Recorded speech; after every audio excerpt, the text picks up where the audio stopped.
Então, pessoal, é um prazer estar aqui com vocês e com o Daniel Bergamasco, né, autor do livro Da Ideia ao Bilhão, Estratégias, Conflitos e Aprendizados das Primeiras Startups Unicórnio do Brasil. Né? E ontem tem mais uma que entrou para a família. Né? O Daniel é jornalista com MBA em inovação, né? E foi editor-chefe da Veja e correspondente da Folha de São Paulo em Nova York. Ele investiu um ano pesquisando os unicórnios brasileiros e fez uma centena de entrevistas e mostra como as coisas realmente funcionam no nosso ecossistema. Né? Eu li o livro esse fim de semana, que o Daniel fez a gentileza de me enviar, né? E em uma passagem do livro, o Daniel conta que na Arco Educação, um unicórnio, que vocês sabem, é um unicórnio do nordestino brasileiro, né? Lá os líderes são estimulados semanalmente a ler e discutir um livro, né? E aí o Daniel compartilha em uma passagem que explica a origem do nome, né, Arco, mas também nos faz refletir, faz a gente refletir um pouco sobre a nossa conversa de hoje. Né? E essa passagem eu achei interessante trazer aqui para vocês, antes da gente começar. É um livro Cidades Invisíveis, do Ítalo Calvino, e lá o Marco Polo, né, famoso Marco Polo, não o Marco Polo, o nosso Marco Polo, mas o antigo Marco Polo, né? Ele descrevia uma ponte pedra por pedra, né? E aí o Kublai Khan, que é o imperador mongol, perguntou para ele, mas qual é a pedra que sustenta a ponte? E o Marco Polo explicou, olha, a ponte, e aqui muita gente é engenheiro, né? A ponte não é sustentada por uma pedra, mas pela curva do arco que elas formam. Né? E aí o Kublai Khan pensou e falou, então, por que falar de pedras? Só o arco me interessa. Né? E o mar pedras, o arco não existe. Né? E então, hoje nós vamos falar tanto do arco como das pedras, né? Então, fiquem à vontade aí para entrevistar o jornalista, né? No nosso chat aí, façam as perguntas e eu passo a palavra para o Daniel aí. Vai lá, Daniel, manda bala. Oi, Rubens, boa tarde para todo mundo. É prazer demais falar com vocês. Eu já tive uma conversa prévia com o Rubens que foi muito rica, muito divertida até. A gente ficou falando sobre inovação e eu ouvi um pouco do que vocês têm feito, e realmente é algo muito impactante aqui para o nosso ecossistema, né? E quando se fala de ecossistema, eu tenho uma visão biológica do termo, porque quando você olha para a natureza, né, não existe ecossistema só com joaninha, não existe ecossistema só com bromélia, só com mosquito. O ecossistema ele tem que ter vários tipos de participantes com várias caras. Então, até essa abertura de vocês para, a partir da poli, ter gente também de fora da poli, para ter olhares diferentes, eu acho que é uma visão que reforça muito essa ideia da diversidade, que é algo fundamental para as startups. Bom, quem sou eu nessa história toda, né? Vocês são aqui anjos, temos empreendedores, temos acadêmicos. Eu sou um jornalista, depois de passar muitos anos em redação, meus últimos 3 anos na Veja foram comandando o conteúdo digital. E aí tem aquela coisa, na área digital eu já estava muito envolvido com tecnologia, falava às vezes com startup, que tinha uma solução interessante para o site da Veja, enfim, para as atividades que eu fazia. E eu, às vezes, ficava um pouco intrigado, assim, o que é inovação? Meio fachada, aqueles termos meio vazios, que às vezes serve até para excluir, tipo, aqui você não entra, aqui é um espaço da inovação. Sou jovem, tenho piercing, tenho cabelo verde, e você aí é o apertador de parafuso da empresa. E o que é inovação, que é solução de verdade, que é trazer velocidade para negócios, que é trazer valor para o cliente, para as cidades, para o país, para o mundo dos consumidores. E ali, a partir disso, eu resolvi fazer um MBA em inovação, fui para a FIA, que é aí uma instituição muito ligada, né, à FEA, da USP, e disso nasceu esse livro que eu vou mostrar para vocês aqui. Está aqui comigo, o Rubens já tem o dele, que é o Da Ideia ao Bilhão, Estratégias, Conflitos e Aprendizados das primeiras startups unicórnio do Brasil. E espero muito que ao final dessa live, apesar, eu prometo alguns spoilers, mas que vocês se interessem em ler o livro, que já está disponível no Kindle e também em sites de compra, nas livrarias, enfim. E nesse livro, o que eu quis mostrar é a história real dessas empresas que se tornaram um unicórnio, ou seja, que tem um valor de mercado de pelo menos US$ 1 bilhão. E são empresas, quase todas ali fundadas entre 2012 e 2013, que em poucos anos atingiram esse valor de mercado enorme. E aí é engraçado, né? Eu escuto tanta gente me falando assim, eu queria tanto ter tido a ideia do iFood, eu queria ter tanto tido a ideia do Nubank. As pessoas às vezes têm uma impressão de que aquilo surgiu meio do nada, né? Como se fosse ali... lembra do Fantástico, que a Isadora Ribeiro saía da água, assim? Como se fosse isso, assim, o Davi Vélez e a Cristina Junqueira saíram da piscina de bolinha roxa ali, tipo Fantástico. Ou para usar para as pessoas de menos de 25 anos, tipo de férias com o ex, né? Que a pessoa sai ali do nada do mar e aparece como alguém muito inovador, que fez algo muito diferente. O que vocês vão ver no livro é o seguinte, cara, essas histórias são cheias de dificuldade, cheias de conflito. Algumas delas começaram com alguma promessa de capital e algo mais engatilhado. Outras ali começaram com quase nada de dinheiro, com muito pouquinho, e ficaram naquela grana ali por anos, até conseguir um investimento um pouco mais parrudo. Eu tenho duas empresas aqui que evitaram investimento ao longo de alguns anos. A Arco Educação, que a gente citou, é um dos casos. Até entrar a General Atlantic, no caso da Arco, foram anos ali de sucesso e de lucro, inclusive, até que eles entenderam que eles precisavam se conectar ali, desse know-how para crescer. Era menos o dinheiro e mais a expertise. E você tem o caso do Ibanks, por exemplo, em Curitiba, que eles não queriam, eles fizeram um empréstimo no banco, o famoso papagaio. Eles evitaram por um tempo. Então, assim, você tem vários tipos de relação com o capital. E eu acho que o que mais fica, já que eu estou falando aqui com anjos, pessoas que vão impulsionar o nosso ecossistema, que é assim, só dinheiro é muito pouco para as empresas realmente valiosas.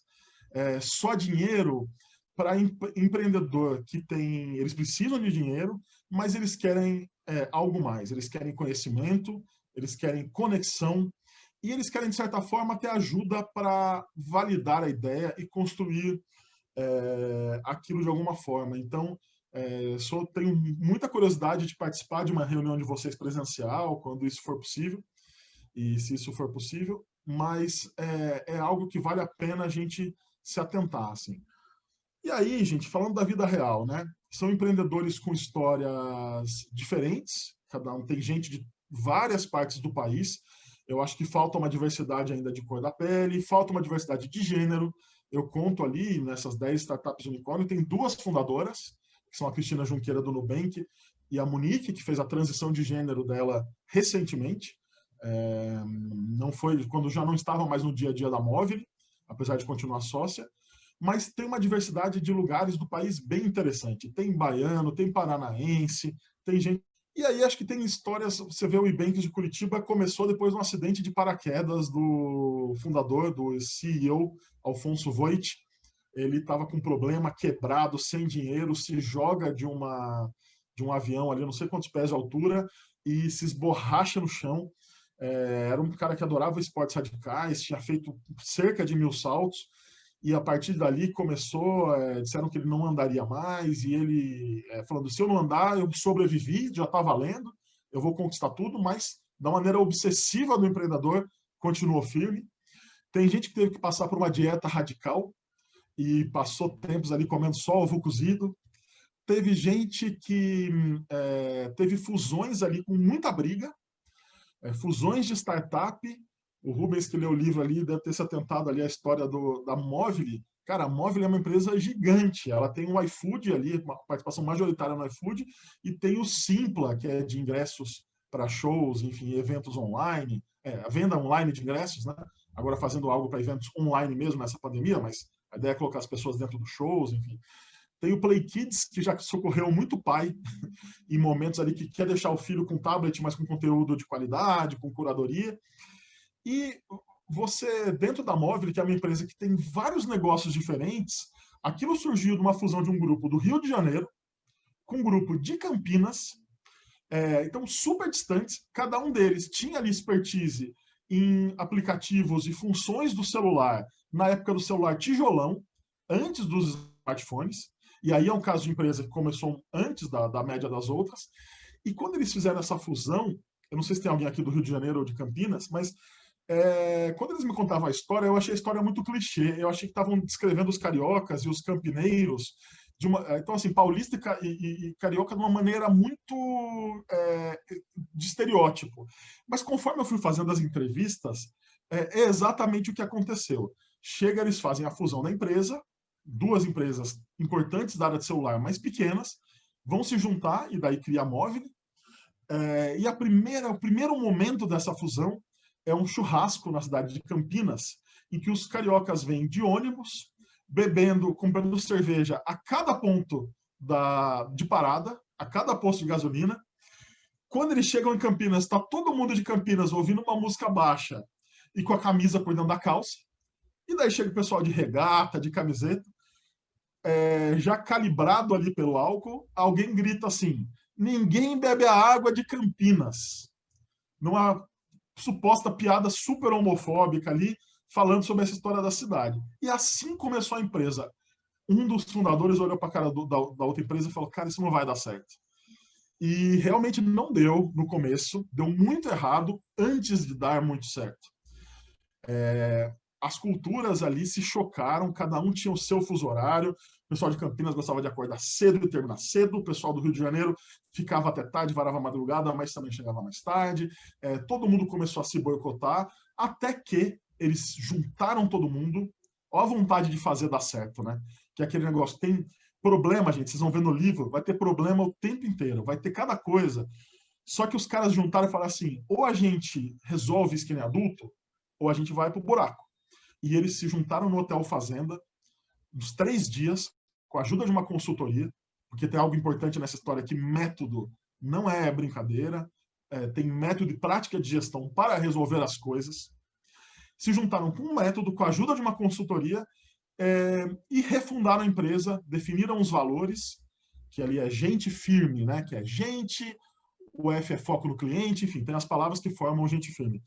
E aí seguiram em frente, e isso virou uma empresa gigante, que tem negócios em 180 países, e que é um ecossistema em si, com um monte de coisa diferente, que vai de ingresso de show a comida, aplicativo para criança, a meio de pagamento. Então, o que eu procurei contar ali no livro é a história real, gente. Ela não é tão linda. Quando você olha assim, o Nubank é uma empresa esteticamente bonita, né? Esteticamente incrível. Você olha até a piscina de bolinha roxa, você tem os fundadores são muito eloquentes ali para falar. A empresa ela é um prédio incrível aqui na Avenida Rebouças, em São Paulo, mas a história dela tem muita dificuldade de método. Para contar uma das histórias, a Cristina Junqueira, ela era a única mulher numa casa com 30 pessoas, uma casa no Brooklyn, aqui em São Paulo. É uma casa feita para morar em 5. Tinha 30, inclusive, 2 pessoas, um sócio e um desenvolvedor, morando no andar de cima. Então imagina a bagunça. Ela estava gravidona e ela tinha que ir para catar o carro e ir para casa para usar o banheiro, porque o banheiro era, nas palavras do próprio Davi Vélez, uma vergonha, não dava para usar. E ela teve um pesadelo que ela me conta, que um dia ela sonhou que ela abria a porta do banheiro da casa dela e tinha um desenvolvedor no bidê e outro na privada trabalhando no notebook. E ela não tinha onde trabalhar. Então, assim, o que eu procurei ali trazer é histórias reais. Como jornalista, eu achei que esse era o meu papel nessa história. Eu acho que os empreendedores falam sobre as suas empresas, alguns gostam de mostrar as falhas, e isso é algo que eu acho diferente nesses novos empreendedores, que valorizam ali os erros como aprendizado, e como alguns dizem ali, adubo do que veio, do que floresceu depois, mas não tem história linear, não, gente. Assim, são histórias cascudas, e como jornalista eu achei que a minha contribuição para isso seria contar histórias reais. E eu queria aqui falar para vocês, hoje eu postei algo no meu LinkedIn, e várias pessoas me escrevendo, eu acho que foi interessante para elas como foi para mim. Quem escreve a orelha do livro é a Luísa Helena Trajano, e a primeira coisa que ela fala, antes de encerrar minha fala, é o seguinte: ela escreveu o texto que está aqui na orelha, não sei se o Rubens chegou a ler, ela fala assim, vou ler só um trechinho, tá? Foi feito no Brasil, sim. Quem nunca ficou incomodado quando alguém olha algo muito bom e fala: isso nem parece ter sido feito no Brasil. É do Brasil, sim. Somos exemplo de muita iniciativa boa, empreendedorismo, inovação e criatividade são alguns destaques, e quem duvidava disso poderá tirar a prova com a leitura deste livro, que traz traz a impressionante história das primeiras startups unicórnio do Brasil. Grande parte desses fundadores foram estudar lá fora, vieram de Stanford, do MIT, de grandes... Mas, assim, o que eles mais me falavam era, quando eu cheguei lá, eu encontrei pessoas super inteligentes, assim como as da USP, assim como as da Unicamp, assim como as da PUC do Rio de Janeiro, assim como as da Federal de Minas Gerais. O que tem lá de diferente era um tipo de conhecimento que já estava rolando lá, que eles trouxeram para cá. E acho que certamente o caminho para quem vem depois, em vários sentidos, em investimento, em formação de talentos e vários outros aspectos, infelizmente não tanto em políticas públicas quanto poderíamos ter avançado, mas em vários aspectos o caminho fica mais suave com a chegada desses 10 primeiros unicórnios, e é um prazer fazer parte disso aqui, de poder dividir com vocês. Eu fico empolgado de falar do assunto. Então, Muito legal, Daniel. E o pessoal aí fica à vontade para começar a perguntar. Como eu já li o livro, né, eu vou começar com uma pergunta aí para estimular o debate, mas e eu tenho várias, né? Mas, assim, se você fosse nos contar, né? Você já tocou um pouco no assunto, mas se você, agora, abstraindo, né? Quais seriam as características que ficaram mais marcantes em você e que te impressionaram em relação à maioria dos fundadores? ótima pergunta. Sabe que abstrair, eu sou a pessoa de humanas aqui nessa sala, então abstrair é com a gente mesmo, né? É interessante você perguntar disso, porque eu posso responder várias coisas. Eu vou citar uma que me veio à cabeça agora, que é simplicidade. Cara, eu não vi muito rei do camarote nessa história, não.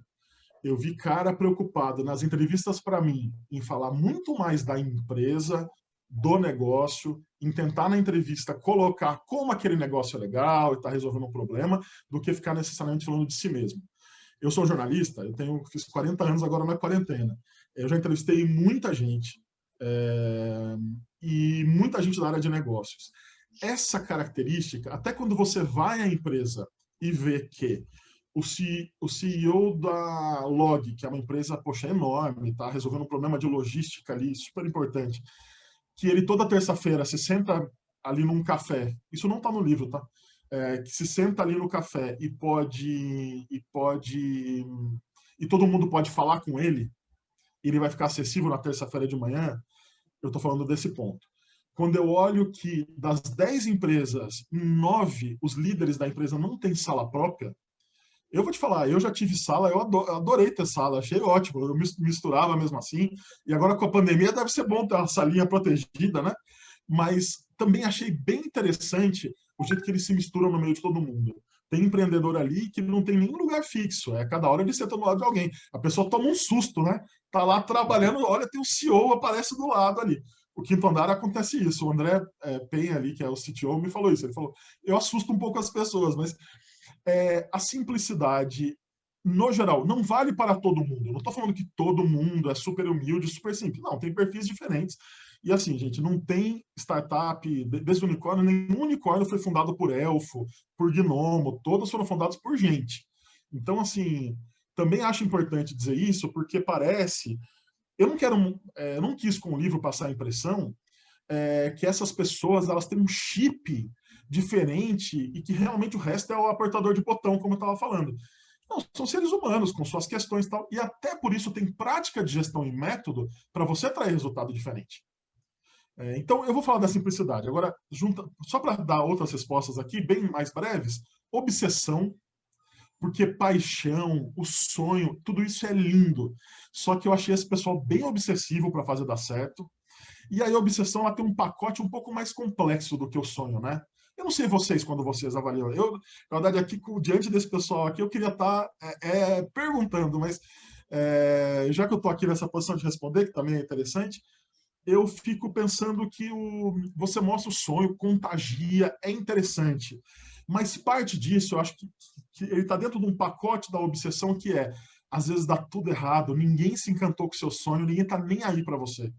Os caras do Quinto Andar chegaram e as pessoas falavam, não, putz, vocês vieram de Stanford achando que vão tirar fiador e tirar contrato presencial ali do cartório. Não tem, gente. Vocês estão no Brasil, esquece. E aí é o seguinte, vai sonhar com todo mundo falando para você desistir o tempo inteiro. Não é mole, não. Então, assim, a obsessão ela é um pouco... E também enxergar ali um quadro grande, sabe? O cara tá com uma pecinha do quebra-cabeça, mas ele sabe a paisagem que ele tá montando. Ninguém ali criou um negocinho que, por acaso, tal, ou por um excesso de talento, ficou grande. Todo mundo mirava em algo gigante. Ó, respondi umas 3 coisas. Né? Legal, Daniel. Tem uma pergunta do Cláudio. Cláudio, você quer abrir o microfone e fazer? Então, na verdade, a pergunta que eu ia fazer é exatamente a pergunta que você fez. Quais as características comuns? Eu acho que essa é a pergunta de $1 milhão para todo investidor, né? Me diga quem são os caras para a gente procurar esses caras.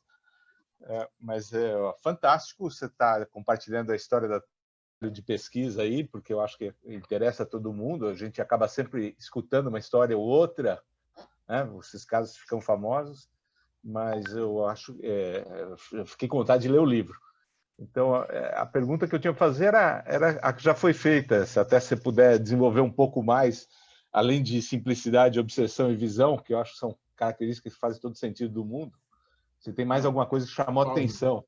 Tem sim, cara. Tem uma capacidade, e aí eu acho que isso é bom, porque isso normalmente já chega um pouco pronto para o investidor, que a capacidade do cara de trazer um time qualificado para sonhar com ele. Então é o seguinte, a pessoa tá lá falando um monte, tal, sozinha, ou ela já conseguiu trazer gente que vai correr risco junto com ela, de sair do emprego, de sair de uma vida confortável e ganhar. Eu estava falando aqui do Nubank, eu quero variar os exemplos, mas é porque o Nubank é um ótimo exemplo disso, de empreendedores, para falar do comecinho, né? A Cristina Junqueira tinha sido uma super executiva num grande banco. Ela ganhava R$2.000 ali na empresa nova. Que, cara, tipo assim, era um salário super simbólico para ela. O Edward Weibel, que veio para comandar a área de tecnologia, ele veio dos Estados Unidos sem nunca ter vindo para o Brasil. Largou tudo e veio para cá. E eram pessoas qualificadas. E aí você fala, bom, o que no Davi Vélez, que era o empreendedor, tinha ali na história que trouxe os caras junto? É claro, ele tinha contatos com a Sequoia, que também oferecia uma credibilidade de que o investimento aconteceria mais rapidamente. Mas quando eu falo, por exemplo, sobre o Quinto Andar, eu fui entrevistar pessoas que estavam no comecinho da empresa e estão lá hoje em dia em cargos altos. E era gente ali com bastante oferta de emprego. Mas era gente muito inteligente, brilhante. Eu falei com um cara o Moacir, que é um cara da Unicamp, que hoje em dia é um head de engenharia, era um desenvolvedor ali no começo, super júnior, mas mesmo sendo uma pessoa mais júnior, ele era um cara brilhante da Unicamp, que tinha topado lá por uma grana simbólica. Então, a capacidade de atrair um time mínimo ali para fazer acontecer, gente para sonhar junto com ele, me pareceu algo fundamental e que, olha, já tinha na maioria. Eu falo ali dos caras sofrendo muito para conseguir dinheiro, mas menos nessas histórias, pelo menos, eles sofrendo muito para conseguir atrair alguém bom. Eu acho que hoje em dia também nós estamos em 2020, em que eu estou preocupado com o apagão de talento no Brasil, porque tem empresas tradicionais fazendo sua transformação digital de uma forma mais acelerada, que estavam enrolando um monte, criando o comitê do comitê do comitê, e de repente elas tiveram, vamos falar assim, a água bateu na canela, ou no joelho, ou no pescoço, para usar um termo mais elegante, e elas tiveram que fazer a sua transformação digital. E elas precisam de talentos para isso. Eu acho que para as startups fica muito mais difícil atrair isso que eu estou te falando. Mas, ao mesmo tempo, é fundamental. O que está sonhando junto com esse cara? Esse cara realmente é uma liderança? Ele está completamente sozinho? E outra coisa, ele quer dividir um pouco do bolo? Essas pessoas que estão com ele, elas também estão arriscando porque elas estão sabendo o que elas estão fazendo ou elas estão se jogando no precipício? Elas têm ali, elas vão ganhar um percentual? Como é que é a participação societária de cada um? Eu tive essa impressão. Eu queria que alguém respondesse, pode ser o Cláudio. O que vocês olham no empreendedor? O Daniel, eu sei que você vai, como jornalista, você quer fazer pergunta. Mas nós estamos com uma bela lista aqui de perguntas na fila aqui. E uma veio do YouTube, o Alexandre Ouriques de Castro, né? Ele tocou nesse tema de financiamento, né? Ele perguntou: alguns desses unicórnios teve um caminho tradicional do ponto de vista de captação de investimentos, isto é, recebeu anjo, seed, série A. Então, essa relação dos unicórnios com os anjos, com os fundos, o que você notou? É alguma coisa diferente ou é tradicional? Olha, eu acho que cada caso é um caso, mas assim, tem muitos casos ali que o anjo foi super importante. Eu até coloco no livro o pitch deck do Quinto Andar, o PowerPoint que o Quinto Andar usou para convencer os primeiros anjos. E ali tem uma coisa interessante, que é o seguinte: foi passando o tempo e eles não conseguiam fazer série A de jeito nenhum. E aí os anjos aportaram mais dinheiro porque acreditavam na ideia nos empreendedores. Então é algo que eu não sei se é super usual, mas eu achei interessante essa aposta. Do tipo, os caras ali que tinham entrado com o primeiro dinheiro, que era, não sei, $2.000, uma coisa assim, fazerem mais uma. Mais, né? $2 milhões, fazerem mais uma. Se juntarem ali para fazer mais uma grana, para colocar mais dinheiro para impulsionar o negócio. Eu acho que foi algo muito valorizado ali por boa parte. Você tem alguns casos, como o do Nubank, que já tiveram no começo uns aportes um pouco maiores, ali a Casec Ventures entrou rápido e tal. E eu comentei com vocês também, gente que preferiu outros caminhos, né?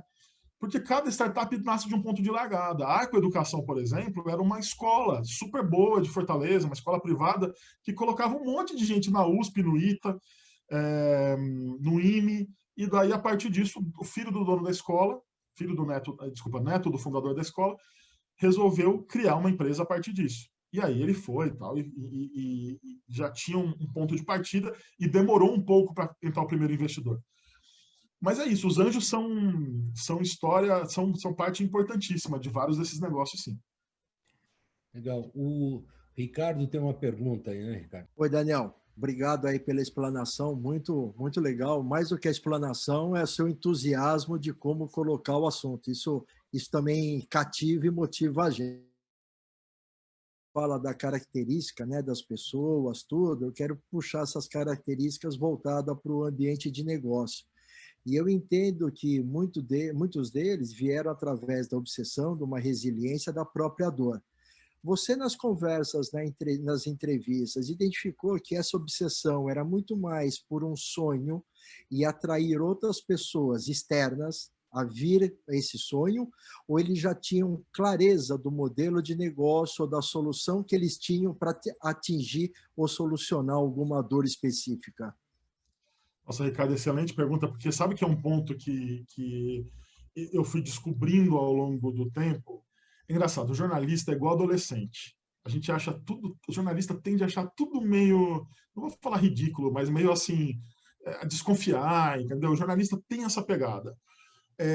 Eu sou uma pessoa que tende ao otimismo, mas eu também sou um pouco assim, eu sou um pouco desconfiado. E quando eu ouvi uma frase que era, tem que se apaixonar pelo problema e não pela solução, eu me lembro da primeira vez que eu ouvi isso e falar assim, nossa, mais uma frase de um discurso da inovação do pacote. Cara, posso falar? Eu acho que isso eu cheguei à conclusão no final que isso é verdade, porque algumas empresas tiveram que virar do avesso. E é interessante como elas fizeram isso. Você vê, eu até uso no livro um termo enfim, um termo da minha cabeça ali, mas que eu acho que vale muito, que é obsessão desapegada. E parece uma contradição entre termos, mas não é. Por quê? É a obsessão de você falar, isso vai dar certo, eu vou resolver esse problema, eu vou atacar, eu vou atuar nesse setor, e eu vou ser um destaque, eu vou oferecer valor, mas desapegada para não ter apego à solução que você está oferecendo. Eu acho que um grande caso disso, um grande exemplo é o Gympass. O Gympass, o cara começou, os empreendedores começaram, tinham estudado fora, estavam estudando no exterior, largaram seus MBAs para fazer um negócio, e eles falaram assim, não, nós vamos montar academia, um esquema ali de você vender a diária avulsa para academia. Só que, assim, negócio de academia sempre foi recorrência, né? E tem outra coisa também, que muitas vezes o negócio da academia, muitas vezes é o não uso, né? Que é o que faz parte da... É quando a pessoa não usa que ela enriquece a academia. E é um problema isso, né? Assim, isso é algo...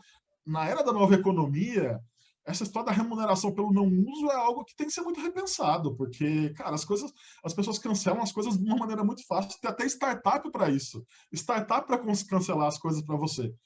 Estava vendo outro dia essa única instância do Rio, que eu achei essa startup super interessante. E também achei bem legal mesmo. Mas, enfim, a proposta, né? Não conheço a fundo o negócio. Mas o caso do Gympass, eles fizeram isso, não funcionou. Daí depois vira uma mensalidade que vai te possibilitar um passaporte da alegria para várias academias. Daí funcionou mais ou menos. Daí o parceiro, ele reclamava.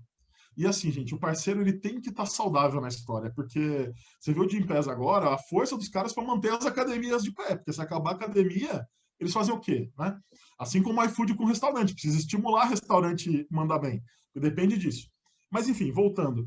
Até que, olha que interessante, todo mundo lá, os caras formados, vindo do MBA chique, o outro formado no ITA, gente muito capacitada.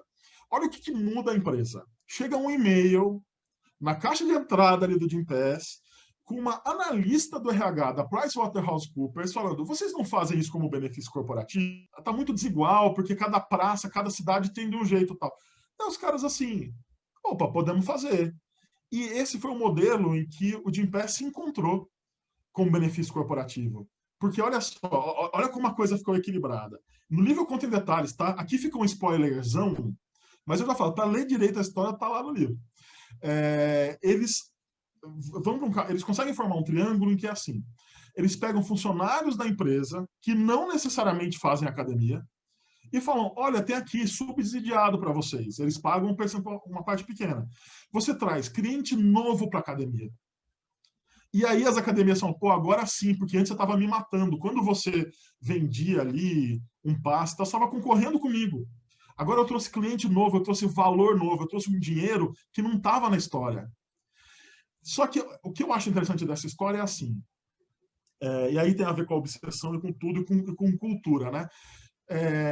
Eu vi muita coisa, eu acho que o livro, eu quis dar muito pé na realidade para alguns termos abstratos como cultura. Ah, cultura, tudo bem. Você não vai escrever na parede, não vai adiantar nada. Ah, os mandamentos, pode fazer o que você quiser, por post-it, não é isso. Mas olha a cultura que você cria, e no livro tem algumas maneiras que fala como isso é cultivado, para que na empresa a pessoa que está ali lendo o e-mail está atenta àquilo. A empresa já não era tão pequena, ela estava maiorzinha, mas não dando tão certo, entendeu? Meio vendendo almoço para comprar o jantar, digamos assim.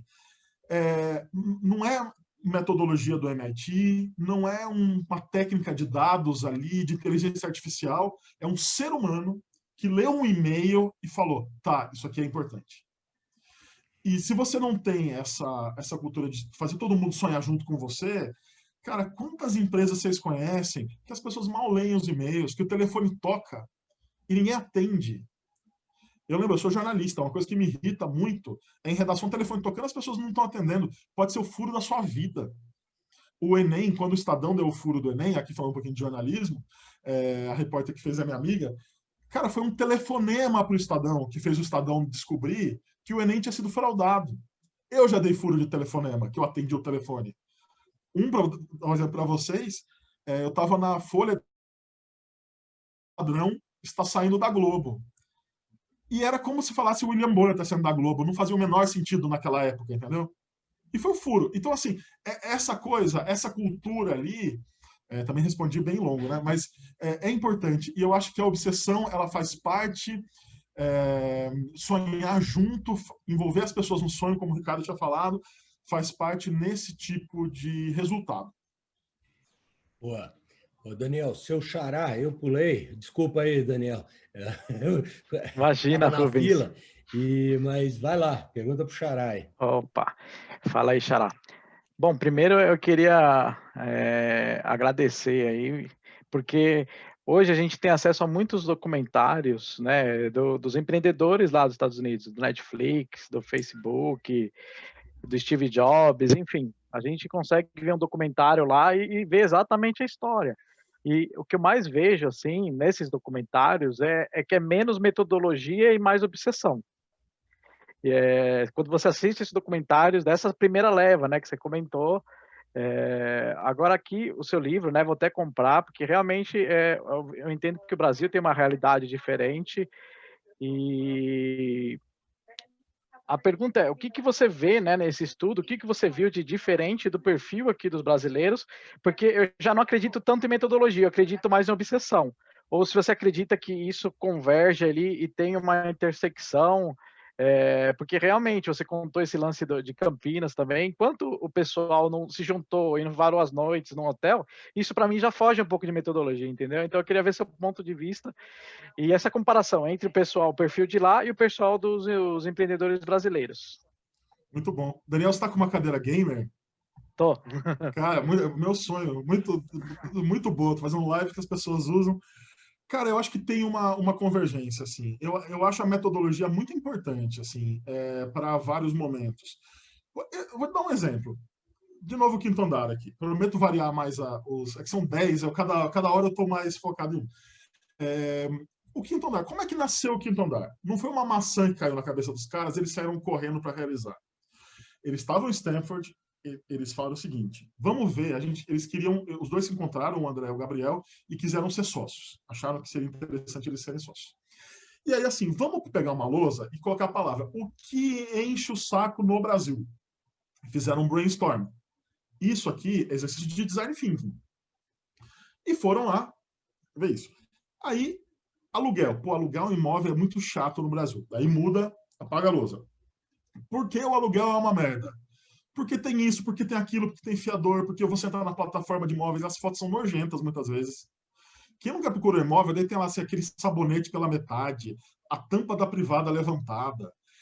Eu lembro que a minha mulher, quando a gente estava no apartamento, ela olhava isso, ela falava, não, olha essa casa. Eu falava, não, mas a gente não vai, a gente pode trocar ali o vaso sanitário. Eu falava, não, mas não vou entrar. Assim, um negócio tosco, feio. E eles falam, não, isso tem que ser melhorado. Daí eles vão fazer pesquisa daquilo e foram aprimorando, até que vão criando um modelo de negócio em torno do cliente e vão moldando ele em torno do cliente.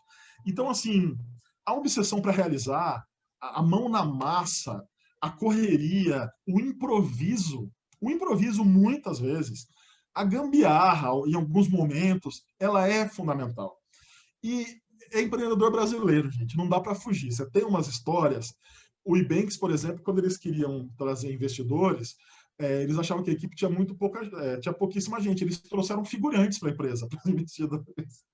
Então, assim, chamaram os amigos ali do futebol, e daí o pessoal foi lá na empresa para lá, ficar lá.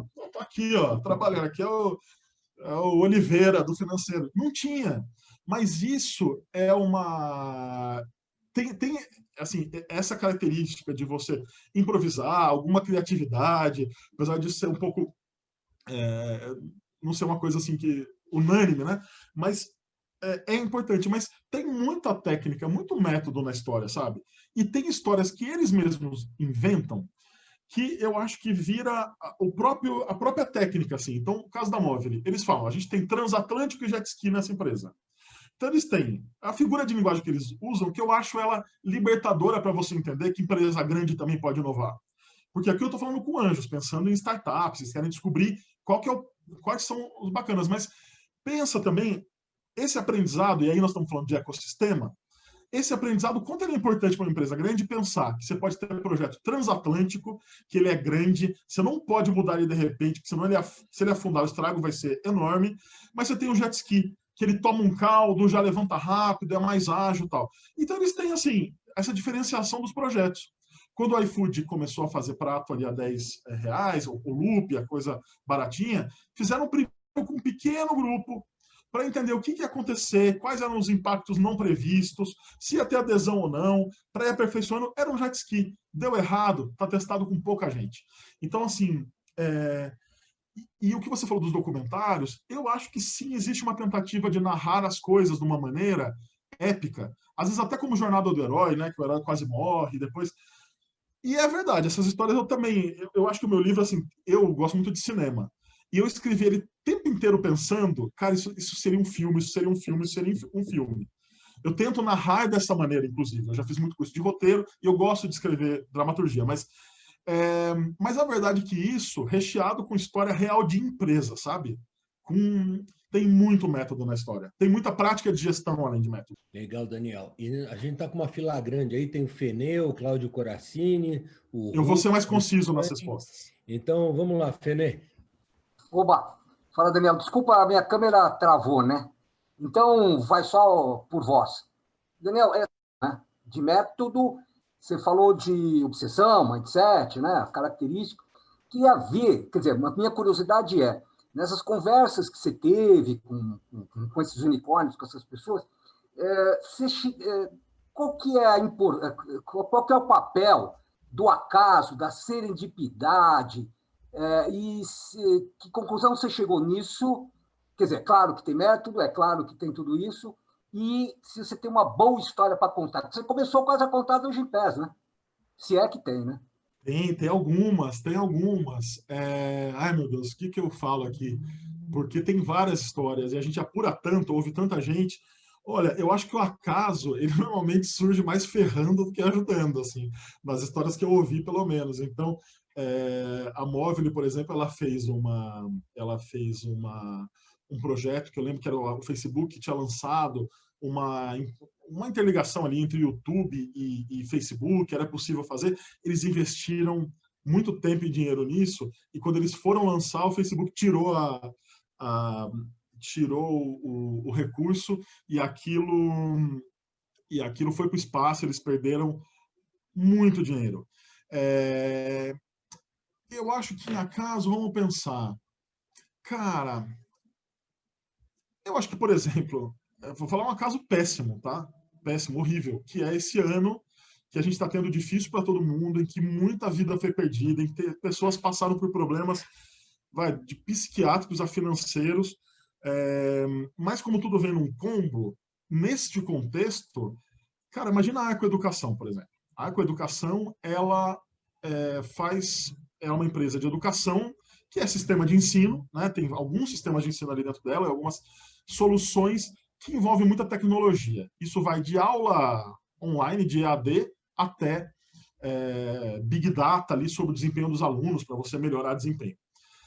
Com a pandemia, eles estão tendo uma procura ali muito maior, porque perceberam que grande parte dos sistemas de ensino em escolas, as escolas perceberam que não estavam prontas para isso. E isso, vários outros negócios, assim, a Log, segundo o fundador, está operando em ritmo de Black Friday. Apesar deles terem um concorrente chinês que também está forte no Brasil, mas você tem vários casos. Nubank, por exemplo, essa coisa de não ir à agência. Olha esse ano, o que era uma coisa, vamos falar assim, mais para early adopter, né? Para o cara que inicialmente, o consumidor ali que gosta de ser o pole position ali na compra. Olha quanta gente está aderindo ao Nubank porque não quer mesmo saber de ir para a agência. Então, vamos falar, eu acho que para citar um acaso bem contemporâneo, temos esse que eu acho que é bem forte e está impulsionando a maior parte das empresas, apesar de trazer problemas para outras, como o caso do Gympass com as academias fechadas. Legal, obrigado. Obrigado. Ei, Cláudio, agora, Cláudio Coracini. Primeiro aí, parabéns, Daniel, pelo trabalho, pela sua pesquisa, muito interessante. Você citou vários exemplos de coisas que deram certo, que foram um sucesso. Eu não sei se dentro da sua pesquisa você teve acesso a coisas que não deram certo. E qual o motivo disso não ter dado certo? Excelente pergunta. Sabe que eu queria fazer um outro livro que era assim, da ideia deu tudo errado, uma coisa assim, porque certamente também teremos boas histórias. Mas no livro eu conto muita história que não deu certo dos próprios empreendedores. Um exemplo dá para resumir bastante, o Fabian, antes de fundar a Log, ele tinha criado um negócio que era o Go James, que era um concorrente da Uber, logo que a Uber começou. E aí, no meio daquela guerra de táxi Uber, ele criou o Go James. E em um ano aquilo quebrou. E o que ele aprendeu ali de erro foi... Putz, e isso é uma coisa importante que eu vejo ainda startup errando nisso. E com o Fabian ali eu vejo que assim, é muito difícil alguém dar certo sem essa preocupação. Que não é assim, vou contratar um time de tecnologia. Cara, a tecnologia tem que estar no centro da história. Se a empresa, tudo bem, você quer vender bolo, você quer fazer outra coisa, uma chocolateria, abrir um forró, talvez você não precise, mas para uma startup é praticamente fundamental que você tenha ali um CTO, uma pessoa-chave da tecnologia como cofundador. E se não como cofundador, mas assim, Não, é isso, assim, desde o começo e com uma preocupação grande e com a participação no negócio. Isso é bem importante. Ele entendeu isso e ele fez uma seleção. Sabe que a Log é um dos casos que eu falo que é a sociedade Tinder, que é formada entre pessoas que nem se conheciam, que é o caso do Nubank também. A Log foi isso. O Fabiano foi atrás de alguém de tecnologia. Ele não conhecia as pessoas. Ele não fundou com um amigo do futebol. E aí ele foi atrás de alguém com uma visão de tecnologia interessante para montar um negócio. E aí eu acho que tem esse exemplo. Mas tem um exemplo que eu também gosto muito do livro, que é o seguinte: não é um unicórnio, tá? Eu cito empresas que não são unicórnio, mas que ajudam a fazer essa jornada, esse arco. O Rubens no começo falou tá falando o trechinho do Cidades Invisíveis do Ítalo Calvino. Sabe que eu fiz o livro dessa maneira. Eu também quis fazer, em vez de fazer uma compilação de 10 perfis, o Rubens que leu, espero que tenha ficado bom esse modelo, mas eu fui juntando várias experiências. Então, assim, no começo, formulação da ideia, eu falo mais de uma empresa, daí depois um outro capítulo sobre ideia, daí eu falo de 3, mais para frente, sobre outro tema, eu fui fazendo uma jornada de unicórnio com vários temas. E eu trouxe também para o livro algumas empresas que não são unicórnio, mas que contribuem. E tem o caso de um empreendedor chamado Eduardo Gouveia, que ele tem um negócio que fatura uns 20 milhões de dólares por ano, mas ele queria acertar o negócio. Ele, se eu não me engano, é uspiano também. Eu acho que da Poli, se eu não... ele criou a Coelcinha, que era calcinha para homem. Então ele falou, vou montar um e-commerce, vou fabricar as coelcinhas e vou fazer sucesso com as coelcinhas que vai ter homem interessado nisso. Cara, deu super errado, não funcionou. E as pessoas, a ideia era tão louca que muita gente achava genial. Não funcionou. Daí ele criou um negócio de artigos religiosos. Não funcionou também.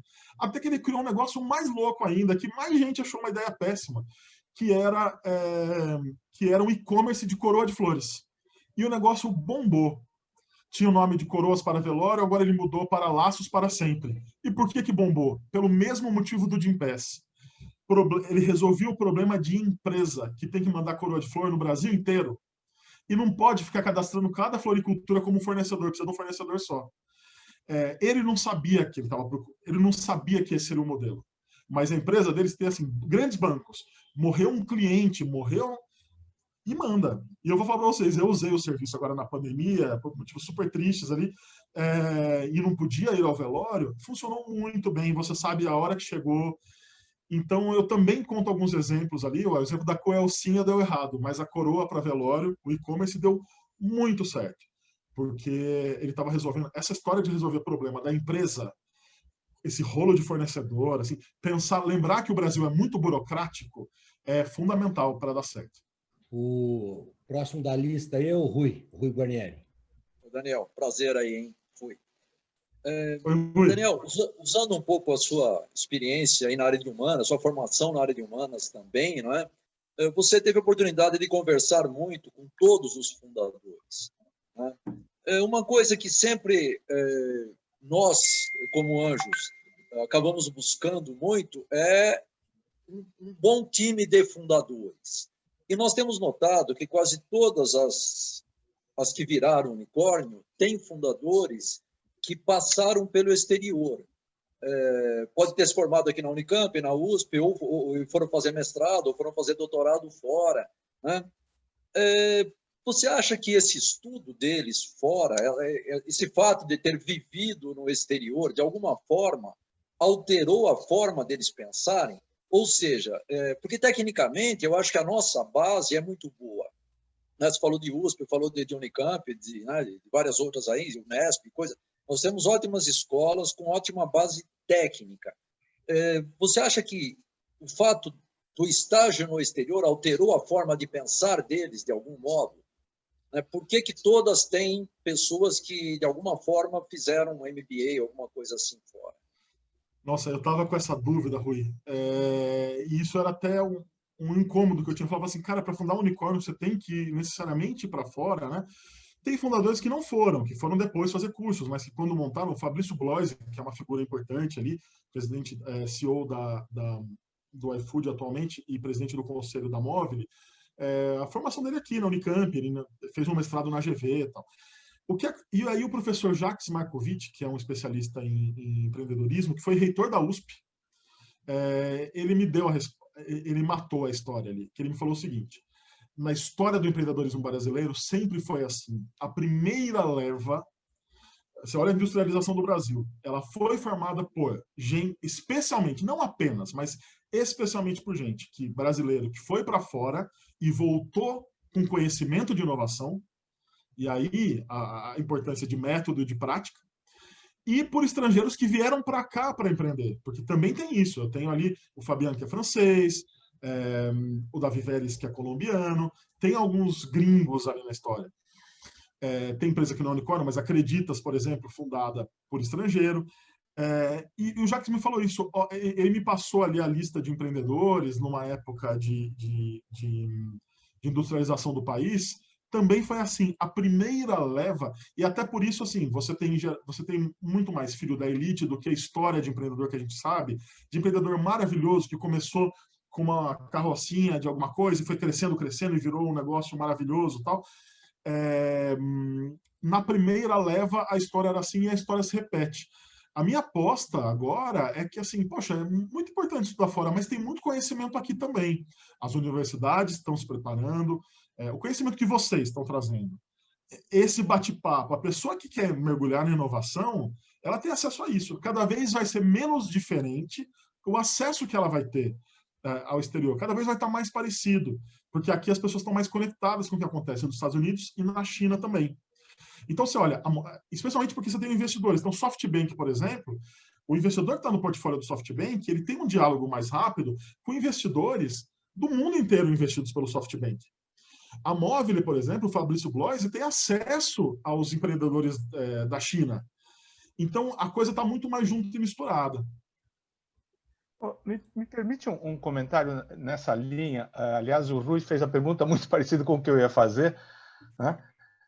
Mas a gente estava esses dias trocando uma mensagem aqui no grupo sobre os hubs de conhecimento do mundo, né? Então, e é interessante de você ver que você pegar Stanford, Harvard e UCLA, as três primeiras, somam mais de 100 unicórnios. Que assim, disparado. Stanford tem 57. Né? Acho que não tem nenhum outro país no mundo que tem 57 unicórnios, né? Então, a impressão que dá é que existe uma concentração muito grande de conhecimento, sim, né? Hoje, como você falou, as coisas estão muito mais conectadas, as relações estão muito mais difusas, mas, por outro lado, esses números chamam atenção. E a gente já discutiu entre nós, né, que tem muitos dos casos de sucesso é de gente que foi estudar fora, ou, como você disse, de gente de fora que veio. Às vezes, já tivemos até esse preconceito, sabe? Veio uma startup de um francês, vamos olhar. Então, claramente, metodologia, como você falou, é importantíssimo, tecnologia, né? Workframes, mas os números mostram a concentração, né? Mas, Cláudio, sabe que a resposta que os próprios empreendedores davam para isso era assim: quando eu fui para lá e eu vi um monte de gente que fundou as coisas e via aquilo dando certo, eu entendi que era possível. Também tem essa. Eu acho que o exemplo.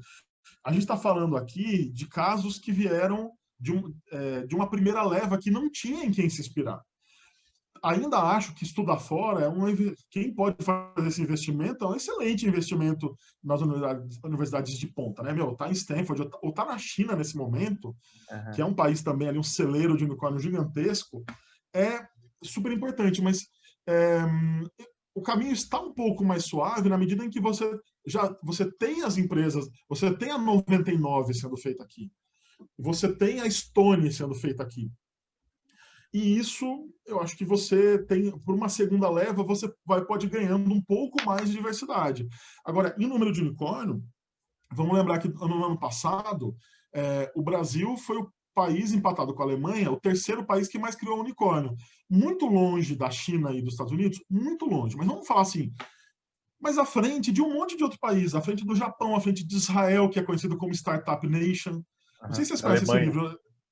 Então, empatado com a Alemanha, foram 5 unicórnios cada um, mas assim, acima da Grã-Bretanha, que criou 4 unicórnios novos, a gente ganhou 5. Daí você fala, unicórnio é a única medida? Não, mas é uma medida, é um recorte, é um indicativo. E a coisa vai começando a acontecer. Neste ano, aconteceu agora o Vetex, ali, unicórnio no meio da pandemia. Isso não é qualquer coisa, sabe? E num país que está sofrendo muito com isso ainda. Eu acho que você tem razão, mas vejo muito isso como um primeiro momento que tende a se dissolver um pouco. E o Brasil tem várias desvantagens, tem muito vento desfavorável, mas eu até falei, a Cristina Junqueira, eu falei assim, como é que está sendo a crise da pandemia? Ela falou, olha, desculpa, Daniel, mas a gente começou em 2013, a gente não sabe o que é não ter crise. Sabe, tem impeachment, daí tem não sei o que lá, daí tem eleição, e daí todo mundo nervoso, daí tem o PIB negativo, daí tem o PIBinho, daí tem não sei o que. É assim, é nisso que a gente cresceu. E ali tem uma coisa que eu também entendi, que é o seguinte, startup, ela vai crescer, o potencial de crescimento dela talvez seja diretamente proporcional, ou quase diretamente proporcional, ao tamanho do problema que ela resolve. No Brasil não falta problema para resolver. Então é uma vantagem competitiva nesse sentido, sabe? Por isso eu vejo esse cenário acontecendo. Legal, estamos quase chegando na hora aí. Tem a Luciane quer fazer uma pergunta também. Olá, boa noite, pessoal. Daniel, parabéns novamente aí pelo teu sucesso do livro e ao Rubens pela monitoramento aí das informações e a todos que estão aqui. Um ponto que eu gostaria de entender dentro dessas pesquisas é o quanto essas empresas, se elas quebraram antes, né? Essa é a primeira pergunta. E quais as características no sentido de, além da obsessão, né? Qual a característica do fundador com relação a ele se dedicar nos negócios e conhecer o negócio que ele estava? Que ele está, né, atualmente. Olha, sobre quebrar, tem muita experiência de quase morte que eu conto no livro. A 99, por exemplo, é uma empresa que em alguns momentos ela quase quebrou, e teve um momento em que a empresa estava indo bem, daí o fundador enfrenta a leucemia, foi uma coisa horrível, depois teve H1N1, ficou pior ainda. Sobre conhecer o negócio, olha, nem sempre, viu? Você tem, por exemplo, o Quinto Andar é um exemplo, eles não eram da área, e talvez por não, e as pessoas desconfiavam, né? Falavam, olha, desculpa, imobiliária, se fosse possível tirar o fiador, a imobiliária tinha feito, né? Eu acho que o conhecimento na área ele é super importante e acontece em vários casos, mas não é sempre, viu? Tem casos ali em que isso me surpreendeu. Para mim foi uma grande surpresa, porque eu tinha a crença de que você tem que ir para a área que você entende e conhece. Mas alguns casos ali, que é uma minoria, né, me contradisseram ali. Legal, Daniel. Acho que cobrimos todas as perguntas. Se eu esqueci alguém... a Simone tem uma. Desculpa, Simone. Não, é que eu acabei de colocar a minha pergunta, eu que peço desculpas, eu cheguei atrasada, Daniel, desculpa, então eu vou... Na verdade é que eu vi a pergunta do Rui e também do Cláudio, que eles estavam falando da questão de ir para fora, de ter, né, o conhecimento lá fora. Eu vou fazer uma observação e gostaria de fazer uma pergunta em seguida, né? Eu tive acesso a um estudo, eu agora esqueci o nome, me desculpem, né? Mas eu tive acesso a um estudo há uns 2 anos atrás, de que foi identificado que o empreendedor, na verdade, ele é muito fruto do meio em que ele vive, né? Então, assim, se você vive, estuda, tem estímulos num país no qual você tem uma cultura empreendedora, né? Você acaba sendo estimulado a empreender. E o contrário também, né? Você não é estimulado a empreender se você não tiver inserido nessa cultura, né? Então, a minha pergunta é, será que ao invés da gente falar de são pessoas que estudam fora, e são pessoas que estão lá fora e têm acesso ao... Não seria porque esse ambiente, além do estudo, mas tem todo um ambiente, um entorno, a nós termos mais unicórnios, enfim, outras experiências mais bem-sucedidas em determinados países, porque, de fato, já há uma cultura e uma prática que vem de muito tempo, que é dessa questão do empreendedorismo. Então, ou seja, o empreendedor acaba sendo o fruto do meio, né? Um pouco disso. Nossa, a tua observação é perfeita, assim, eles mesmos têm essa consciência, sabe? Ao ir para lá, ao estar em Stanford, tem, por exemplo, o André Penha, ele fala, poxa, tem um dia, ele estava antes do Steve Jobs morrer, né? Em que o Steve Jobs chegou num café. E eu vejo ali o Steve Jobs e eu falo, cara, é uma pessoa de carne e osso. Parece pouco, mas não é. Você tem que ter contato ali, gente que está fazendo aquilo deu certo. Os caras dizem, pô, também quero. Porque senão parece tudo muito distante, muito... Ao fazer o livro, eu também tive essa preocupação de aproximar a coisa, de sair do jargão e de mostrar a história humana ali. Para que as pessoas também entendam. Uma, porque é verdade, eu como jornalista quero fazer uma reportagem, né, correta, mas porque eu acho também que é útil. E o que você está me falando, sabe o que eu estou preocupado com o Simone nesse ano?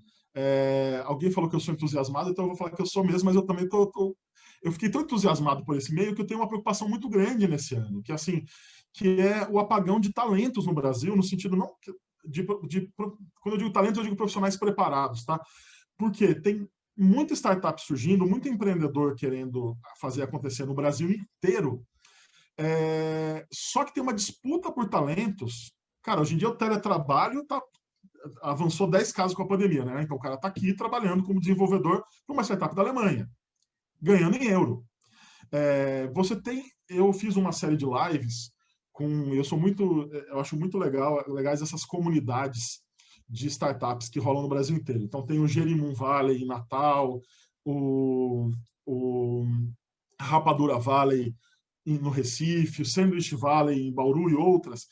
E eles estavam falando da dificuldade que tem sido trabalhar, especialmente com profissional de tecnologia, mas com outras pessoas que da área de dados ou talento de inteligência artificial, que é algo cada vez mais importante, porque eles perdem para São Paulo, e aí eu não estou falando de São Paulo-Rio, não, estou falando de São Paulo mesmo, assim, atrás, mas São Paulo também perde para o exterior. A Log e outras empresas estão montando escritórios fora, na Europa, para o brasileiro que tem vontade de morar na Europa, poder trabalhar lá.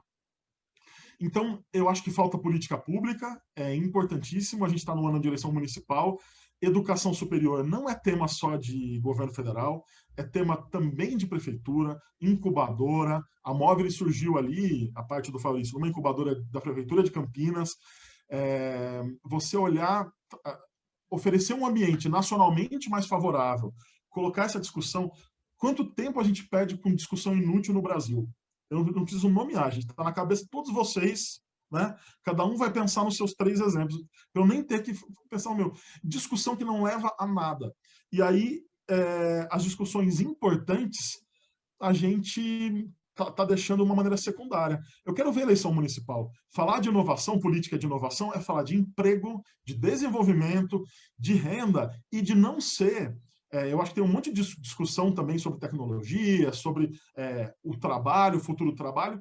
Discutir essas coisas, e para essas pessoas de humanas também são bastante importantes, mas olhar que se a gente não fizer criar os negócios aqui, as pessoas de fora vão vir para cá, para um país cheio de problema, e vão realizar. Então, assim, vamos estimular o nosso empreendedor com educação, com política pública. Vamos cobrar isso no discurso, na plataforma, entendeu? De governo das pessoas. Enfim, ó, jornalista tem que falar de política, nem que seja no final. Bom, Daniel, o Ricardo tinha uma pergunta, mas ele caiu, talvez ele tenha que entrar de novo. Mas eu queria, então, acho que só duas coisas que ninguém perguntou e eu tinha aqui na minha lista, tá? Se puder rapidinho dar um flash.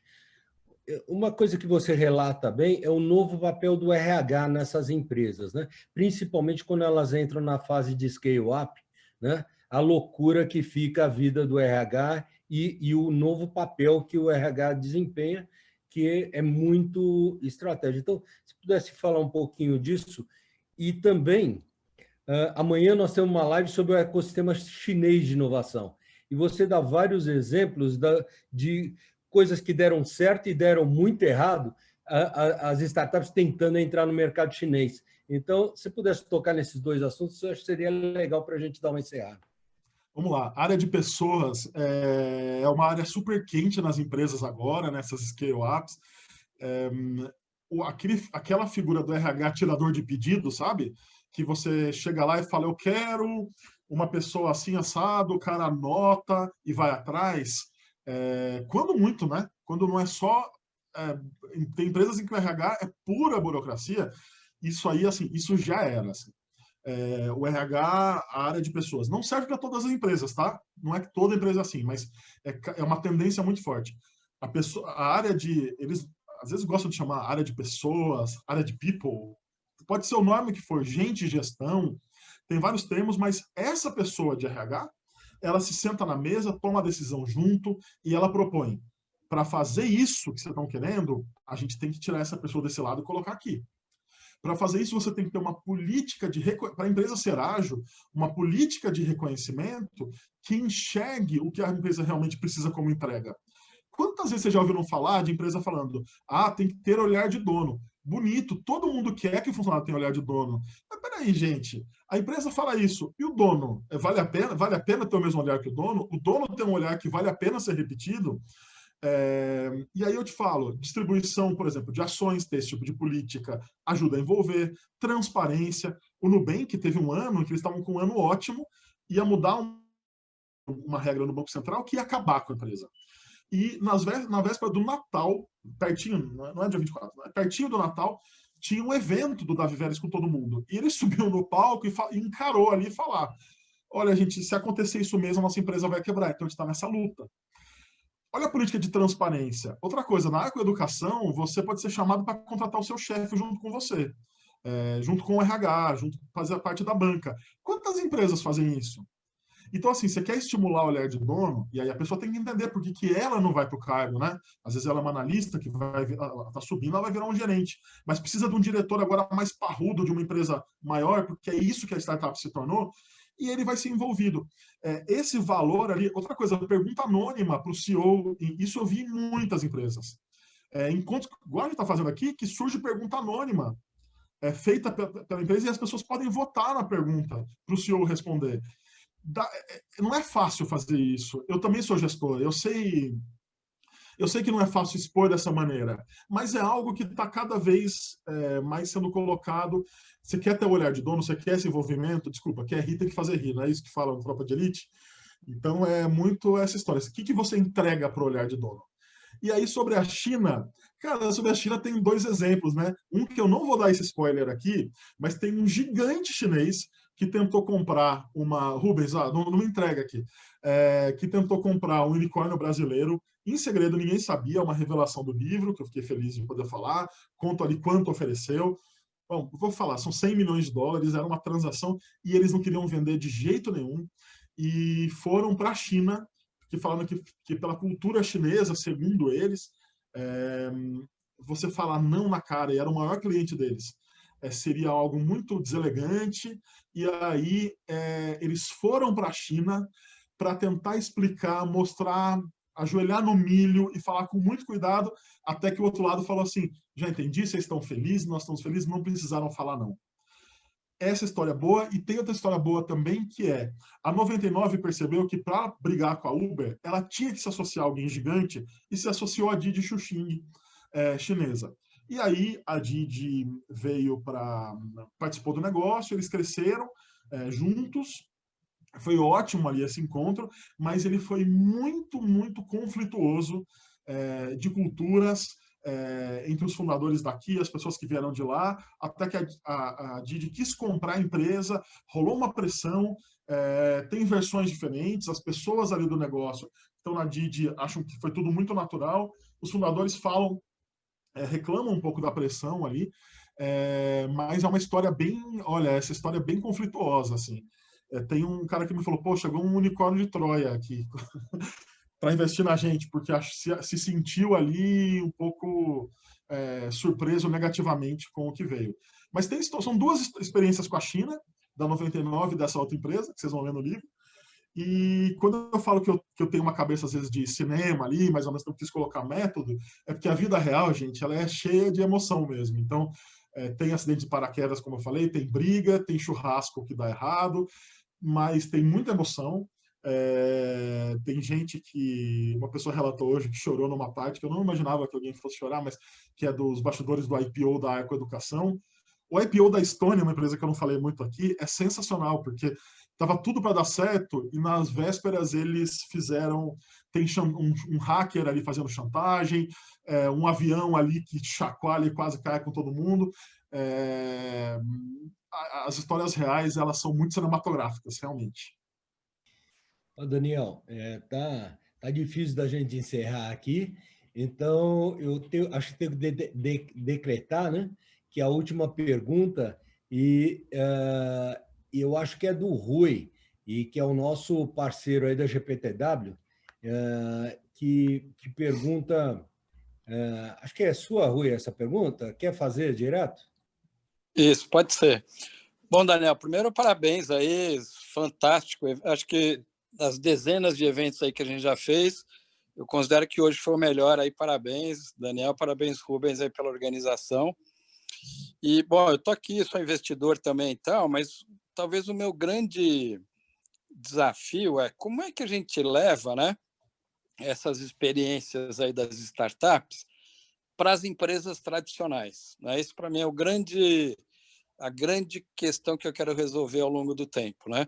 Então, eu queria ver da tua experiência, desse processo que você teve, que dica você daria aí para as empresas que eu estou chamando de tradicionais, entre aspas, né, no seu processo de inovação, de se reinventar?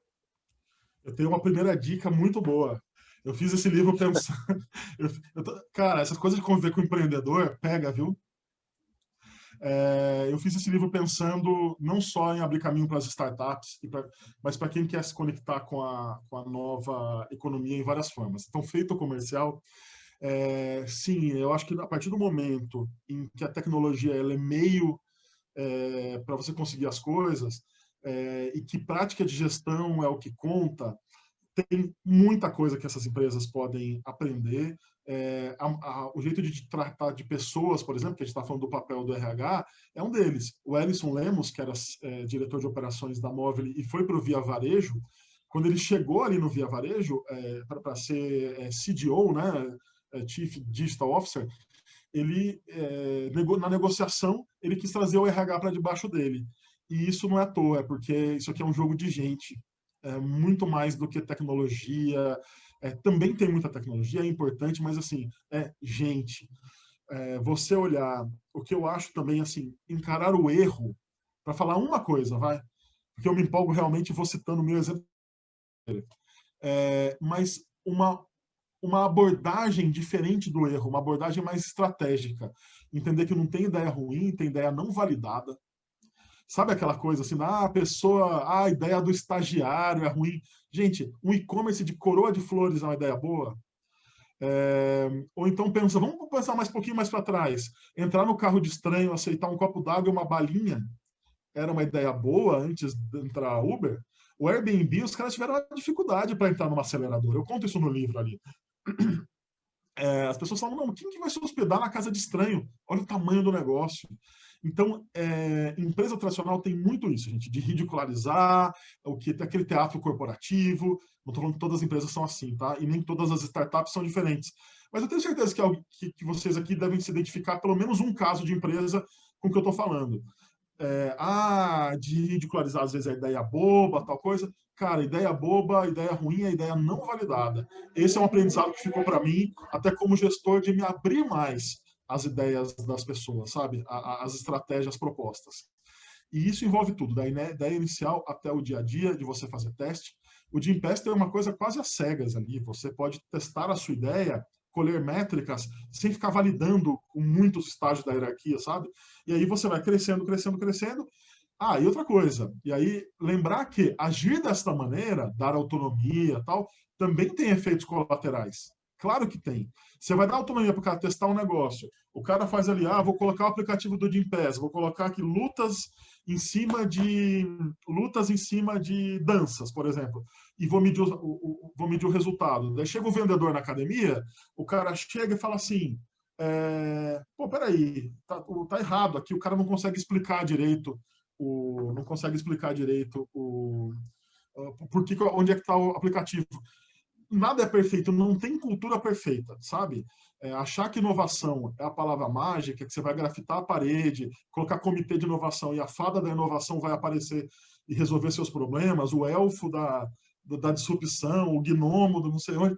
Cara, isso não vai acontecer, sabe? Tem que ter método, acho que pesquisar cases e ter muita segurança, para você ter muita segurança no que você vai fazer. Muito bem, Daniel. Então, agora, você está com essa missão difícil de definir para quem você vai mandar o livro. Posso escolher? Pode. Eu vou mandar para o Rui Grazioli, que eu acho que essa pergunta foi bastante interessante. Mas, cara, gente, adorei as perguntas, o nível das perguntas aqui foi muito legal. E gostaria muito de conhecer vocês pessoalmente num futuro, espero que breve, em que a gente possa fazer extravagâncias como sair na rua e dar um aperto de mão. Aí obrigado pelo livro, Daniel, mas eu vou dividir com o Cláudio, eu vou ler, depois empresto para ele, porque eu roubei a pergunta dele, sabe? Como eu falei um pouquinho antes.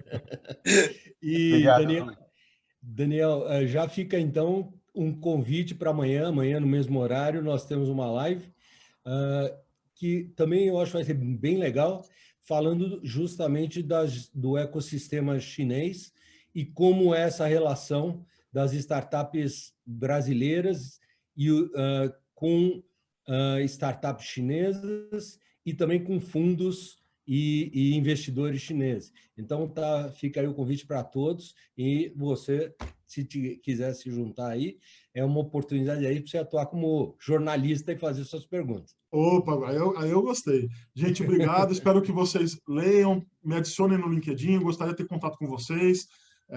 O meu Instagram também, eu vou começar a contar um pouco de bastidores ali, histórias que não estão no livro. Então, Daniel_Bergamasco. Espero ter contato com vocês. Espero também, assim, leiam, comprem, indiquem, presenteiem, que eu fiz esse livro para que ele ganhe o mundo, por isso que eu estou falando com vocês aqui. É um super prazer disseminar conhecimento e passar para frente essa mensagem. Daniel, parabéns, achei ótimo. Gostaria até de bater um papo com você. Como é que eu te acho? Pelo LinkedIn? Pelo LinkedIn, estou lá. Eu tenho os contatos aqui, Cláudio. Tá bom. Mandamos aí no chat, tá? Tá no chat. Legal. Falou, então. Um abraço, obrigado, viu? Obrigado, gente. Valeu demais. Foi um prazer. Valeu. Tchau. Um abraço para todos. Super obrigado aí, parabéns, Daniel.